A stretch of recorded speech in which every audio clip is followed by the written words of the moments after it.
What's up guys, welcome back to another video, hope you're doing well today. Today I'm going to be covering a track called BP73 Moto Ranch, created by YZ125. He has made plenty of good tracks in the past, and actually I'm really happy that he's gone into a good level of detail in his MXB mods post, because a few things that I had no idea about in this track in general. So this track is basically where Brian Dungey done all of his practicing for the Nationals when he came back, and helps out a whole bunch with holding just certain races, and helps out the Ryan Dungey Foundation, Mr. Coffee himself. So just a really cool track with a good backstory, and I didn't know of its existence before. I'm sure a bunch of you already knew exactly what it was. And just in terms of the track itself, I can't be as critical today in terms of model placement and things like that, because this track is literally in a backyard, and I can't lie, you can see in the track map the track's quite big. You can see just looking like to the left and right of me, this is a big old backyard. I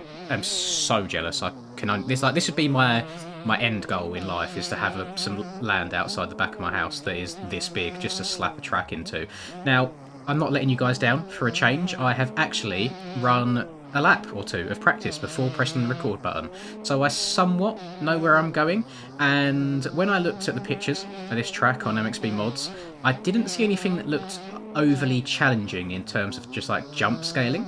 Everything looked really doable, so I've hopped on the YZ125 today, and I'm so happy. It was such a good choice. Oh, survive that one. Let's go back into first person. Now, the very, I suppose, first impressions of this track is I've only played a handful of tracks really where the ruts hold you as well as this track's ruts do, because I think it's all in the shape of them, not necessarily the size. That's what I mean. Let's be honest, boys, if we're all going for shape over size, aren't we? I hope. But the Yamaha, I don't know if it's just the Yam. I think this is the first time I've ridden the YZ125. I've ridden its 250 counterpart, and it felt a little bit loose, a little bit wild. But the 125 feels hella planted, especially in these corners. I feel like the track just makes you feel fast, which is a really weird thing to say, but honestly, I don't know how else to word it. Once you get the bike cranked over in these corners, just get on the power, and oh my god, maybe not that much power. That was a little bit too much. And oh, seeing the FXR banners here has just reminded me that it is also a private training facility for the FXR racing team, I guess. But also, shout out to the FXR gear. Every FXR kit that I've seen this year in Supercross, I think it's just looked so lit. Like FXR, where I'm from at least in the UK, to buy it is a little bit on the expensive side. I can't lie. I don't know if it's the same overseas. It's a bit more expensive than other brands, but my god, they have some really nice designs. I love them. There's like a rainbowish kind of coloured one that I really enjoy, and there's also another one. I can't remember who I saw it on this year in Soupy, but it's blue and orange and white. Super sexy. Would go very nicely with my Yamaha indeed. So might be looking to purchase that in the near future, if I ever get out on the bike again, that is. So in the UK at least where I am, it looked like the weather was slowly improving, but this last week has just been disgusting. You know, it's been very windy, very rainy, and even the last 2 days we've had a little bit of snow as well, which around by me is very uncommon. It just kind of came out of nowhere. Usually each year you get all these old stories or Facebook articles coming up saying, oh, we're going to have X amount of snow, blah blah blah, and usually it's just a lie and it's a copy and paste from the previous year. But this time around there was no mention of it at all. Maybe it's just the fact that I don't have Facebook anymore. I've deleted it about a year ago now at this point. Best decision of my life, by the way. I do not miss it whatsoever. Definitely helps me not be online so much, just deleting things like that. But yeah, I didn't see any mention on the TV or newspapers or anything about snow, and then all of a sudden I wake up and yeah, there's snow on the ground. It didn't last very long, because also being in the UK, the weather changes its mind every couple of hours. It'll go from snowing to sunny to raining within the course of a day. So it all got rained away. Didn't have a chance to go and make any snowballs or snowmen or anything. I definitely don't wake up early enough for that. But yeah, it was just a bit of a shock. So for all those people asking when the next IRL riding video is going to be, just be patient, hold your horses. It'll come at some point. I don't know where I'm going to go, but I'll get out there sooner rather than later. Someone told me to go to Chippenham, aka Wild Tracks, which is a track that I've ridden many times, because it's like kept in good condition year round and can handle a bit of water. But the issue that I have isn't the track, it's more so me. I don't want to be getting like cold and wet on my weekends anymore. I'm an old man, I like my warmth. I like staying in my bed, getting nice and toasty.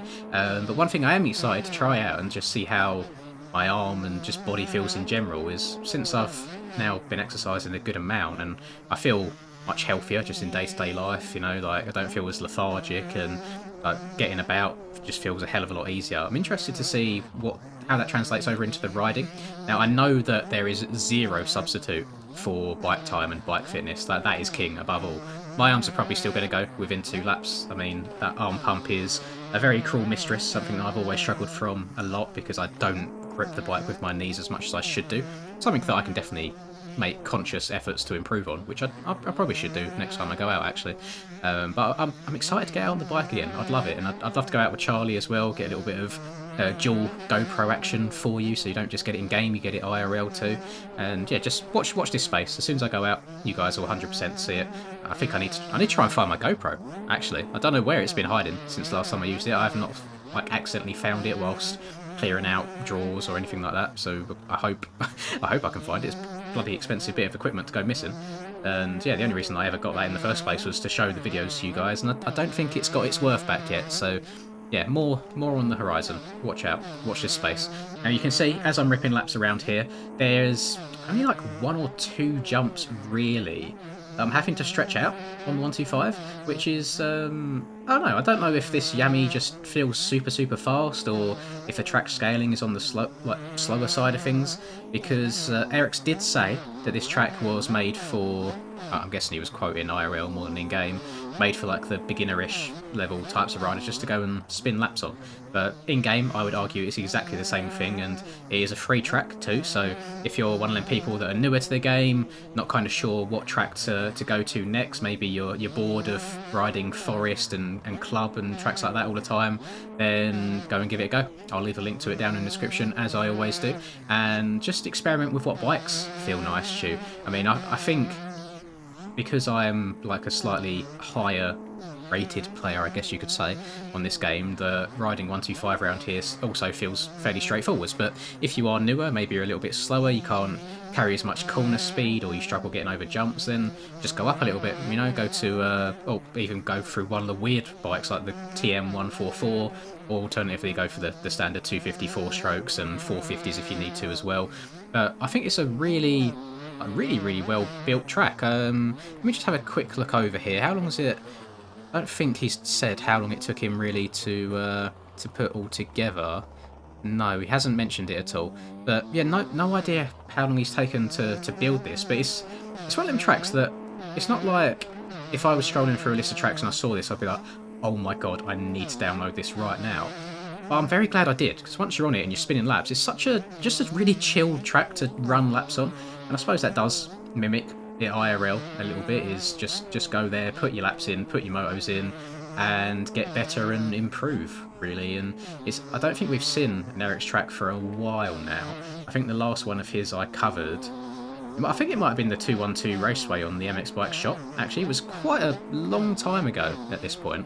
So I'm glad that he's still lurking around. He's not completely disappeared on us, and I always look forwards to his stuff. He's one of them people as well that I think I usually reference people like Higo, or is he 383 Creations? I'm going to get his number wrong, that's really embarrassing.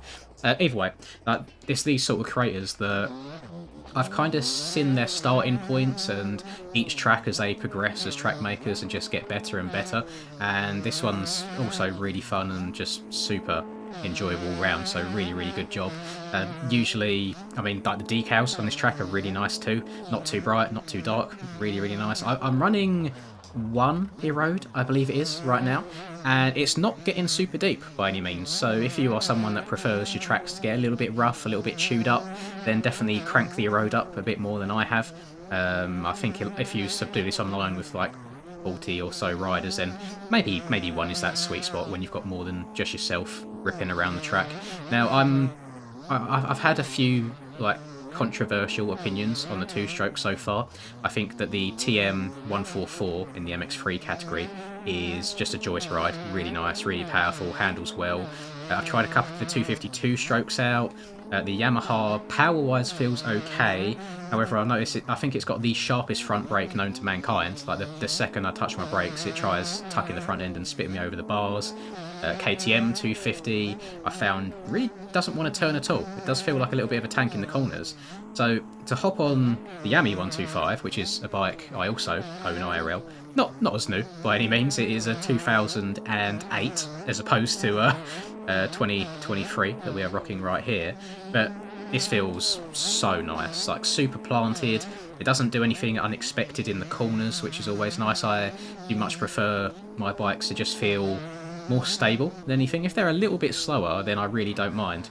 But it's when they're fast and kind of sketchy in the corners, I'm like, oh, okay, this isn't really for me.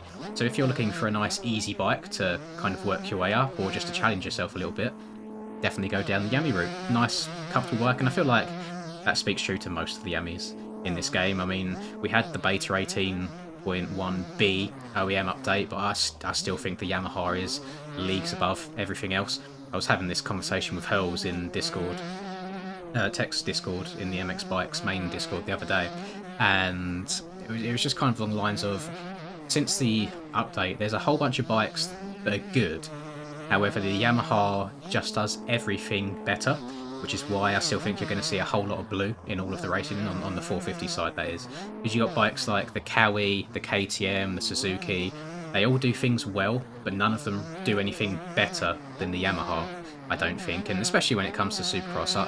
Granted, I've not dabbled in them outdoors too much because I've really not been enjoying 450 outdoors life. I feel like a few people that I've seen kind of share that opinion at the moment, where 450 indoors is fine, 450 outdoors is quite painful just because of the front ends and the wobbles once all the road kicks in. But like the Suzuki feels great in the whoops, it feels nice and powerful, but if you barely over jump or under jump anything, the front end tucks straight away. And you know, in Supercross, for example, sometimes you end up singling into a corner and you want to jump into that corner a little bit deep. Maybe you're jumping to the inside of someone, maybe you're just jumping deep to protect your line. But I find that, again, the front end tries knifing and tucking straight away, which is a shame. KTM does feel good, but I find the KTM also struggles in the whoops and can sometimes be a bit of a pain to turn. And then the Kawi as well. Kawi always feels quite nice, but I find the rear end every now and then will just step out on you unexpectedly. However, then you transfer over to the Yami, and everything that I've just mentioned, it does very, very comfortably, and also slightly better. I run a completely stock suspension on my Yami for Supercross now since the Beta 18.1B update, and it's just a dream. Glides through the whoops like you wouldn't believe, turns really well, front end's nice and stable in the corners, especially if you're jumping into them deep, and I can't find any complaints about it. So I will be sticking on blue for the 450 indoors. I think I'll be sticking on red for the 250 outdoors, just because, again, I find that nice and comfortable, and I can fully rock the stock suspension without bothering and changing it at all. And I feel good now. I feel like I got all my raging out of the way over the last week or so, and feel like I'm coming at it again with a bit of a new mentality now, just a more chilled out, going to approach the racing slightly different, and just see how it goes. And I think that you should be seeing this video on Friday the 10th of March, which obviously is also the day that we're going to be live streaming Aerial Supercross again. So if you can stop by and support your boy, feel free to do so. I certainly appreciate all the nice words as we get into the racing, and it's going to be the first stream where I properly just focus up during the races rather than trying to commentate during them. I'll be speaking all through qualifying, probably through the heats a little bit, depends how they go.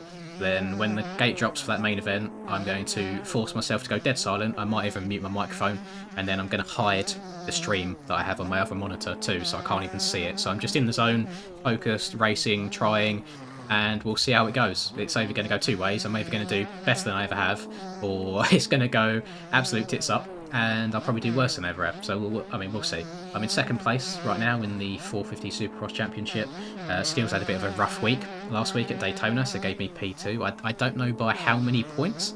I don't think it's a big margin at all. Hells is long gone out in front. He's got more than a race's worth of points in the lead, so that's a bit of a pipe dream at this point, unless he has a DNS, maybe his internet goes out, maybe his game crashes, something wild like that.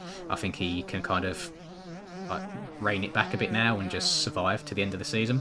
So then it's really a battle for P2. Now we'll see how it goes. The track, the Indy track map looks quite easy.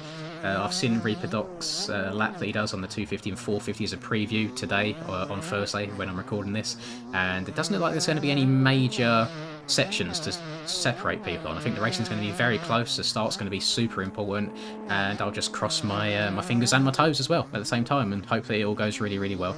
I hope you guys have enjoyed this video. I've certainly enjoyed making it. This track is a hell of a lot of fun, and you can see I don't think I've really made many mistakes whilst riding around here, which is quite a rare thing to say for one of these videos, but it is just a testament to show how well built, not how well trilled, how well built this track is, and he's just done a really, really good job, and I'm pretty sure all of the beginners / intermediate riders will probably agree with me on that. Might be a little bit boring for the pros, but for me it's just such a nice easy track to hop on and rip laps around, and like the title says, it really makes you feel like you're a pro and hauling arse where it's so well built. So thank you, Erics, for making this. Thank you guys for watching. Please do drop a like if you enjoyed, and subscribe to the channel if you are new. I would greatly appreciate it. Have a lovely rest of the day, whatever you're up to, and I'll catch you in tomorrow's video. Peace.